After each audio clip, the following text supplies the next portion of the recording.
We are continuing to follow breaking news out of southern Brazil, where a plane carrying 62 people has crashed. We're going to show you some new video into our newsroom, a warning some may find it hard to watch.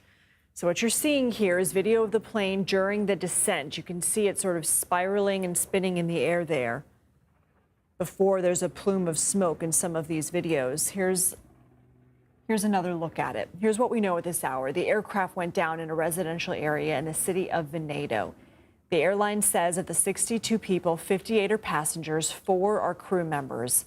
Still not clear what caused the plane to crash or whether anyone survived. Here's what we know about the flight. It took off from Cascavel Airport in the southwestern part of the country. It's a regional airport. It was headed for the Sao Paulo Guarulhos Airport, which is the busiest airport in the country and not far from Venado. Here's more video into the newsroom showing what looks to be a fire truck and an ambulance, some emergency responders here in Venado. At an event today, the Brazilian president asked the crowd to observe a moment of silence, saying that it appeared all passengers and crew aboard had died. I want to go to CBS News aviation safety analyst and former NTSB chair Robert Sumwalt here with us now. Robert, you've seen some of the videos that we've been showing as well. What do you make of them? What can you deduce from them? Certainly what this looks like is the airplane had an aerodynamic stall. And what that means is simply the airflow across the wings was no longer sufficient to keep the airplane flying. And after the stall, it goes into what we would call an aerodynamic spin.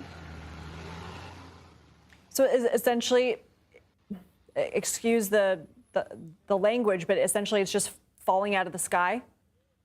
Well, really, that's the truth. The airplane no longer has sufficient airflow, and so the airplane is no longer aerodynamically flying. You know, from the information that I've been able to find from the website FlightAware, it's a flight tracking service. This is, again, we can tell it was coming from a regional airport to this busy international airport in Sao Paulo.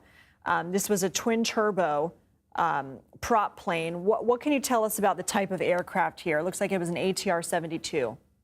That's right. The ATR-72 is manufactured in France. It has historically had a good safety record. 30 years ago, it did have an icing-related accident in outside of Chicago in Illinois, and so Indiana actually. So it generally has a good safety record. They made improvements after that crash in Indiana. Now, we know that the president has said it appears that there are no survivors. Have you ever seen a situation like this in which we see that video of the spin, the loss of aerodynamics, and then we see the subsequent crash and plume of smoke, that a descent like this could lend to any survivors? Yeah, I'm really sorry to say I don't see how this could be a survivable crash at all. If the crash itself were not a fatal jolt, the post-crash fire would be unfortunately fatal. We know this is a residential area. We're seeing homes in the video that we're showing right now, so we're working to gather more information as well on what, if any, effects there are on the ground. How does an investigation into something like this begin? Well, this will be an international investigation. As you know, the plane crashed in Brazil. So the Brazilian authorities, SANIPA as they are known, they are the Air Crash Investigation Authority of Brazil. They will lead the investigation. The airplane, as I mentioned, is manufactured in France, so the French authorities will be involved. The engines are manufactured in Canada, so the Canadian authorities will be involved also.